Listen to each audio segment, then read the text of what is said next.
Hello Year 5, this is Mr. Kent, and we're continuing to read our book, Cosmic. It's One Giant Leap for All Boykind, by Frank Cottrell Boyce. This is now chapter 17, The Vomit Comet. When the alarm woke me the next morning, it still felt like there was someone trying to drill into the top of my head. Florida explained that it was a hangover. You get them from drinking too much alcohol. She said the best cure was a big fried breakfast. But we're not supposed to eat this morning. We're going on one of the rides. My thrill ride days are over. Liam, you've got a hangover. It's no big deal. Not if you're a grown-up. Grown-ups get them all the time. Just drink some coffee, and when you see the others, make a joke about it. Okay. And Florida, thanks. Even though it wasn't finished, there were still diggers and workmen everywhere. You could see Infinity Park was definitely going to be the world's greatest thrill park. There were gardens and lakes and lots of half-built rides in the shape of rockets. The entrance was a huge arch in the shape of two rockets crossing each other. Outside the gates was just endless beige desert and mountains. Inside, everything was bright colours and trees and waterfalls. As we drove around in the little caterpillar minibus thing, Dr. Drax acted as our tour guide. In Infinity Park, she said, some of the rides are not ordinary fairground rides. They can be demanding and dangerous. That's why you have to train to go on them, and that's why you have to do exactly as you are told at all times. Sorry, the insurers make us say that. Any questions? Hassan put his hand up. Can we have a proper breakfast now? He said. No. Any more questions? What about a packet of crisps? No. Nothing. Why? Come and see. She took us to a kind of meadow with rockets instead of trees, like a rocket orchard. At the far end was a plane. Looks like an ordinary plane, said Dr. Drax. Not too different from the kind of plane that takes you on holiday, except it doesn't have any windows, and it's not taking you on holiday. It's taking you on a parabola. Quite a few parabolas, as it happens. Does anyone know why? Samson 2's hand shot up. Zero gravity? Oh, Samson 2, aren't you clever? In fact, said his dad, he's officially a genius. Today, Dr. Drax went on, ignoring him, you are all going to have a little taste of how it feels to be weightless. Excited? We were. Any more questions? Can we just have one packet of crisps between us? Said Hassan. Hassan, Dr. Drax said, this plane is officially called the Draxcom Zero Star, but the people who've been testing it have been calling it something a bit more informative. The Vomit Comet. Oh, because most people who ride on it throw up. Ah, so no crisps. No. The outside of the Vomit Comet might look like an ordinary plane, but the inside certainly doesn't. There's only one seat, a long bench thing with lap belts. The walls are completely covered with giant white cushions. There's nothing else in there but a big empty space. You could think of it, said Dr. Drax, as a kind of giant soft play area flying through the air. There, that's a nice cuddly thought, isn't it? Sick bags are under the seats. Good luck. While we were strapping ourselves in, Florida whispered, What does she mean, weightless? We're going to lose weight. Sort of, I started, trying to explain about gravity, but then the engines started up, and we were taking off. I don't mean like a normal takeoff. The comet seemed to be heading straight up into the air for ages. We had to hold on to the bench so we wouldn't slip off, and the ringing in our ears was so loud we thought we'd never hear anything else again. I felt like my head was going to explode. It was not enjoyable. Everyone was trying not to think about what was going to happen, which wasn't easy because Samson 2 was trying to impress Florida by describing the whole thing. How we were going to climb to some amazing height and then dive faster than we would fall if we were shot down. Maxwell, Dad, tell him to stop talking. Monsieur Martin had looked at him sternly and said, Max, there is no point trying to hide from fear. Fear will find you. You have to look fear in the eye, say hello, and keep walking by. Remember, fear is the enemy of courage. Yes, shouted Samson too. You must understand that you feel more fear than normal, partly because of the unusual amount of gravity acting on your pituitary gland. It's been squeezed and is therefore pumping out more adrenaline than usual. You should just enjoy it, Max stuttered. But, Max, snapped his dad, I insist that you enjoy it. Let me off, wailed Hassan. You know, said Eddie Xanadu, NASA does rides like this in America, only they cost £2,000 each time. Don't think of it as a scary experience. Think of it as a bargain. Florida was gripping my arm, but I didn't feel too bad. The higher we climbed, and the more my ears hurt, the more I thought I'd had this feeling before. Then I remembered where. I turned to Florida and said, The log flume. What? It's just a big log flume. You remember how it takes you ages to chug up to the top of the ride, and then you roll over the top and...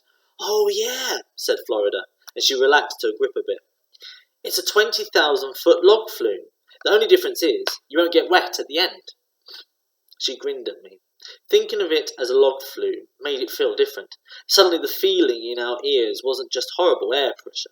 It was excitement filling our heads like a balloon. A voice on the tannoy said, We are now approaching the crest of the curve. Please unfasten your seatbelts, ready for a 0G interlude. This is it, said Florida, and she let go of me, completely put her arms in the air and screamed. Just like on the log flume. Unlike Monsieur Martinet, who grabbed my other arm even tighter. I remind you, said the tannoy voice, that your sick bags are under your seats. Monsieur Martinet still didn't let go. He hadn't undone his seatbelt, and he didn't go for his sick bag. He was just sitting there, breathing deeply with his eyes shut, gripping my arm. I tried to prise his fingers off me. Then it happened. I stood up, pulling myself out of Monsieur Martinet's grip, and I tried to walk. The first step was longer than I expected. The second was a lot longer, and on the third, I just took off. For a whole second I was flying head first down the plane like Superman, but my feet kept going upwards, so I ended up doing the first double somersault I'd ever done in my whole life. I said, Woohoo! Or something. And when I came up, I was facing Florida. She jabbed me and shouted, Tig! And the jab sent me spinning back the other way. When I came up this time, I was facing Samson too. Before I even thought about it, I tigged him. He looked completely surprised and confused, like no one had ever tigged him before. I tried to swim off. That's what it felt like, swimming in the air. But suddenly, it was all over. One of my feet touched the floor, and before I knew it, everyone was standing on the floor again, except Monsieur Martinet, who was still strapped into his seat. Florida was whinging. Why is it called the Vomit Comet? No one was sick. She sounded like she thought I should do something about it. Then that voice came on the tannoy again and said, That was the first parabola. Please prepare for the second. There's more, said Monsieur Martinet, and grabbed my hand again. So it all happened again. The plane climbed, our ears hurt, Hassan said he wanted to get off, and then we all started floating again. Someone thumped me on the back and sent me somersaulting down the plane. When my head came up, I could see Samson too grinning at me and shouting, Tig to you too! He put his thumb up. Suddenly, a voice yelled, Stop! And there was Monsieur Martin, still in his lap belt, but a bit floaty, like a balloon on a string. The pilot has lost control, he bawled. This is an emergency! We need help! We need... But instead of words, a ball of puke slipped out of his mouth and drifted off down the plane like a tiny green planet. Look! Yelled Florida, pointing at it, as if it was the most exciting thing in the world ever. She got herself in front of it, opened her sick bag, and let the vomit planet drift inside. Back of the net! She yelled. When we were all back on the floor again, Florida showed me the sick bag and said proudly, Caught it! I know. Want to see? Not really. She also tried to show it to Dr. Drax when she landed. I did try to discourage this. Florida, I said, I'm sure Dr. Drax doesn't want to see that. Oh, but I do, Dr. Drake smiled. I was watching on the monitors, and I have to say, Florida, the coordination and agility you showed when you caught Monsieur Martinet's little accident was very impressive. I think you have the makings of an excellent taikonaut. Florida glowed a kind of radioactive pink and looked round to make sure that everyone was listening. No one was. Everyone was staring at the plane. A little girl with her hair tied back with a ribbon and her hands held stiffly at her sides was trotting down the steps of the plane and on to the tarmac. We were all thinking the same things. How did she get on there? Where was she when we were all floating around? And she looked about Florida's age. But the way she stood next to Dr. Drax reminded me of Mrs. Sass standing on the stage at assembly, still and straight, waiting for us all to be quiet. Ah, said Dr. Drax, I'd like you all to meet my daughter, Shenzhan. She was piloting your plane today. Eddie Xanadu said, Surely you're teasing again. Not at all. This, said Dr. Drax, is what Infinity Park is all about. Giving children the chance to show what they can do. Although Shenzhan is only 13. 13? Shrieked Monsieur Martinet. She is an excellent pilot. Everyone gasped. Shenzhan said, Infinity Park believes in young people. This is why I started training as a jet pilot when I was 9 years old. Astronauts of the future must be young so that mankind will be able to make longer journeys. I am the future. You could see that Dr. Drax was enjoying how amazed we all were. She said, Any questions? Florida said, That's a lovely boiler suit. I like the detail on the pockets. Will we be getting ones like that? Possibly. They look very astronauty. I'd love one.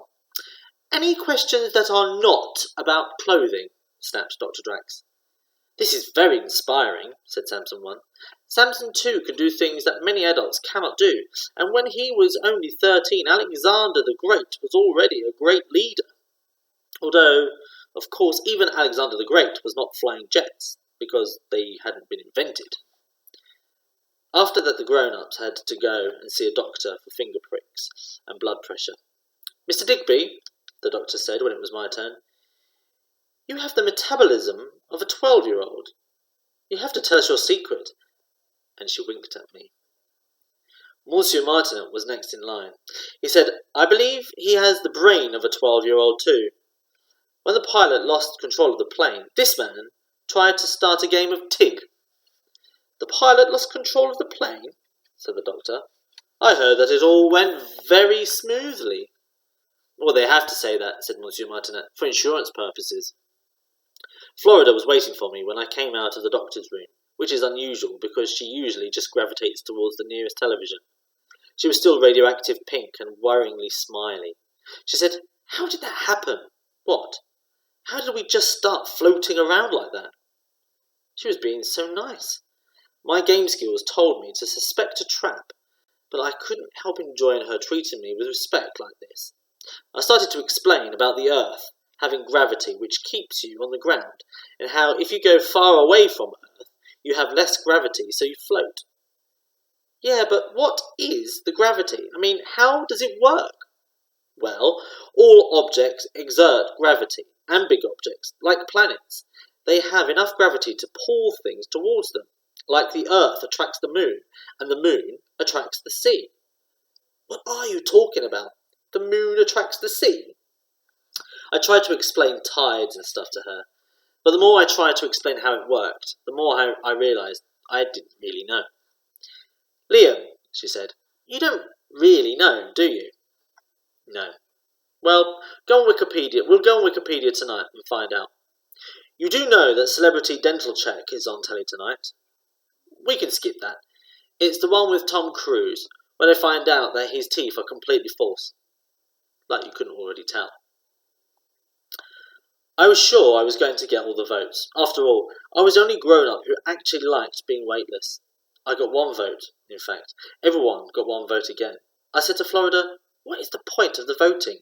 Who is ever going to vote against their own dad? Except when someone pays them not to, in ice cream. I voted against you, said Florida. What? Again? Why? You said you were going to help me. I voted for Monsieur Martinet. You... what? Why? He was scared. He passed on the runway. He threw up. I know. Wasn't that great? Scores. Eddie Xanadu, 6. Monsieur Martinet, 2. Samson 1, 2. Me, 2. Thank you, Year 5, and we'd just like to thank Macmillan for their continued support.